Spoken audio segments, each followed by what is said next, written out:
Hello everyone, this is Dr. Govind Rai Gar, and I am very happy. Today with me is Dr. Ranveer. He scored 161 score in the first attempt in FMG exam, and many congratulations Ranveer. जी sir, thank you sir.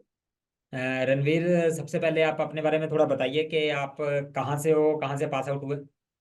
Sir मैं बाड़मेर राजस्थान से हूँ। मैंने अपनी MBBS कारागंडा medical university Kazakhstan से किया है। Okay. और मैंने सरबलंग ऐप को यूज किया है। बीटीआर बीटीआर बहुत अच्छा लगा मेरे को। कंसेप्ट एंड नोट्स बहुत इजी तरीके से और इजी वे में पढ़ाया गया और ओके, इजी वे में समझा गया। बहुत बढ़िया बहुत बढ़िया। अच्छा, जी सर। आपने रणवीर तैयारी कब से स्टार्ट की थी। सर मैंने अभी ऑनलाइन क्लास और ऑफलाइन क्लास दोनों लिया था। और 4 महीने मैंने कंटिन्यू फोकस किया था। ओके। तो और आपका जो एमबीबीएस का टाइम था, जब वहाँ जी पे कजाकिस्तान में जी थे सर। आप, तो जी उस सर। समय आप बहुत ज्यादा पढ़ाई करते थे, थोड़ा बहुत करते थे।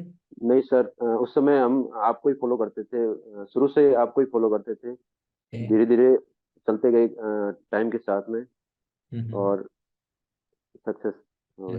ग्रेट ग्रेट, बहुत बहुत बधाई हो। अच्छा, आप जी सर। फोकस करते हैं अभी एफएमजी की तैयारी पे।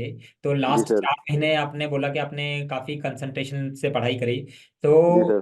डेली आप कितना पढ़ते थे, हाउ मेनी आवर्स। सर ऐसा तो कुछ नहीं है। जब पढ़ने बैठते थे तब कंसंट्रेट होकर पढ़ते थे बिल्कुल। तो ऑन एन एवरेज अगर हम लगाएं तो कितने घंटे डेली के एवरेज निकल आते होंगे।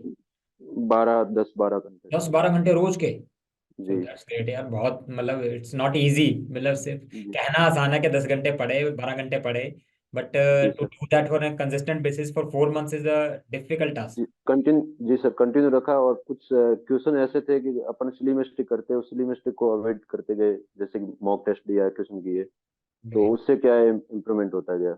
गलतियों से सीखते गए अपने बेसिकली। जी सर। बहुत बढ़िया, ये सबसे इंपॉर्टेंट है, क्योंकि मैनी स्टूडेंट्स वो ग्रैंड टेस्ट देते हैं बट उसके बाद उसको चेक ही नहीं करते। तो फिर ग्रैंड टेस्ट जी देने सर। का पर्पस ही नहीं उतना बचता कि अगर आपको गलती नहीं पता लगी अपनी। जी तो sir. That is very good, you need to understand कि आप कहाँ गलती कर रहे हो, फिर उसको इम्प्रूव करना। जी तो सर। अच्छा, आपका आपने कौन से सब्जेक्ट मिशन से किए थे और कौन से सब्जेक्ट आपने बीटीआर से किए थे।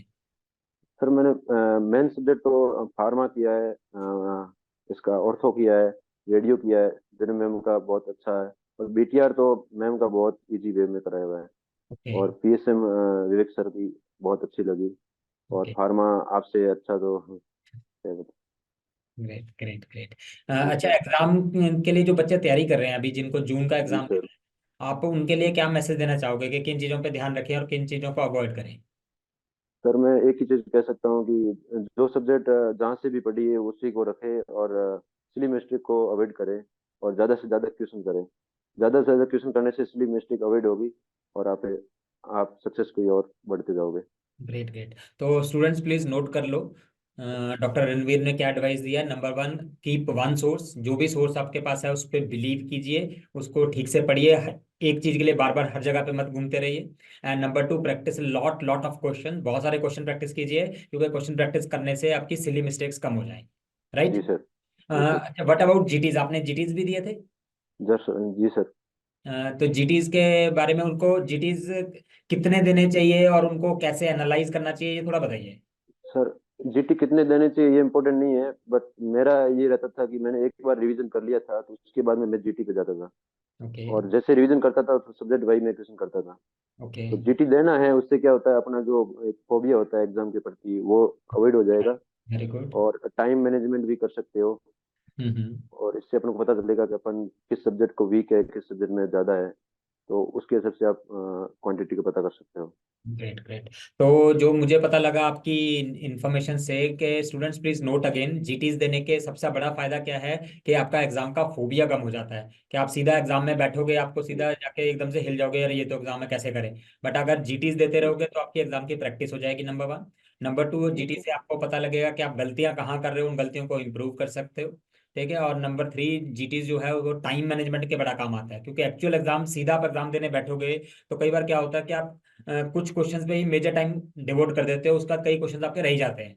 तो जीटीज जी सर। दोगे तो आपको एक बार दो बार ऐसी गलतियां होंगी, फिर आप टाइम मैनेजमेंट करना सीख जाओगे, ताकि आप सारे क्वेश्चंस पे इक्वल टाइम देके आप अच्छे से कर पाओ।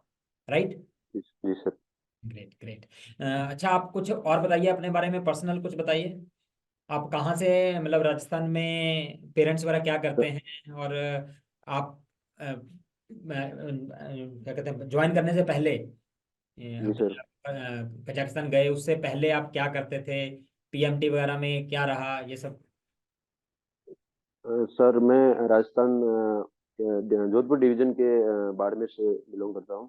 हम्म। और मैंने अपनी पढ़ाई बाड़मेर जिले में ही की।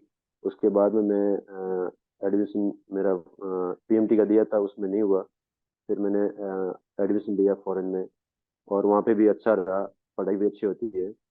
और उसके बाद में धीरे धीरे साथ साथ पढ़ते गए, और जो भी सब्जेक्ट है उसको फॉलो करते गए, और क्वेश्चन ज़्यादा किए बस, और Great. कुछ नहीं किया। आपको जैसे आपने फॉरेन में एडमिशन लिया, तो जी। आपको कुछ चैलेंजेस फेस हुए होंगे आपको, जैसे वहाँ पे मेरे ख्याल जी से सर। लैंग्वेज बैरियर भी है शायद। जी सर। चैलेंजेस तो बहुत आते हैं, लेकिन उससे ज़्यादा स्टडी पे ज़्यादा फोकस रहना चाहिए। चैलेंज तो आते रहते हैं। ग्रेट। स्टूडेंट, ये भी एडवाइस आप नोट कीजिए कि लाइफ में कुछ ना कुछ मुश्किलें आती रहती हैं, किसी की भी लाइफ ऐसा नहीं होती कि बिल्कुल स्मूथ चलती रहे, अप्स एंड डाउन तो आते ही रहेंगे। But important thing is you should focus on your target. जैसे अगर आपको एग्जाम क्लियर करना है तो आपको अपने एग्जाम पे फोकस करना चाहिए। चैलेंजेस आएंगे जाएंगे, बट अगर आप अपने फोकस पे कंसिस्टेंटली कंसिस्टेंटली वर्क करते रहेंगे तो definitely you will get the success. जी तो सर। रणवीर, बहुत अच्छा लगा आपसे बात करके। Thank you sir. आपको कॉन्ग्रेचुलेशंस, और आपके पेरेंट्स को भी बहुत बहुत बधाई हो। Thank you uh, sir. आपका आगे क्या इरादा है आफ्टर इंटर्नशिप। सर आगे पीजी का। पीजी की तैयारी करेंगे, चलो बहुत जी बढ़िया, sir, all the continue. Best. जी सर। तो थैंक यू। लेट्स होप के पीजी में भी आपसे मिलते हैं फिर, आफ्टर यू जी clear the sir. PG exam. आपका आशीर्वाद हमेशा बना रहे सर। बिल्कुल, हम हमेशा आपके साथ हैं। ऑल द जी बेस्ट। सर।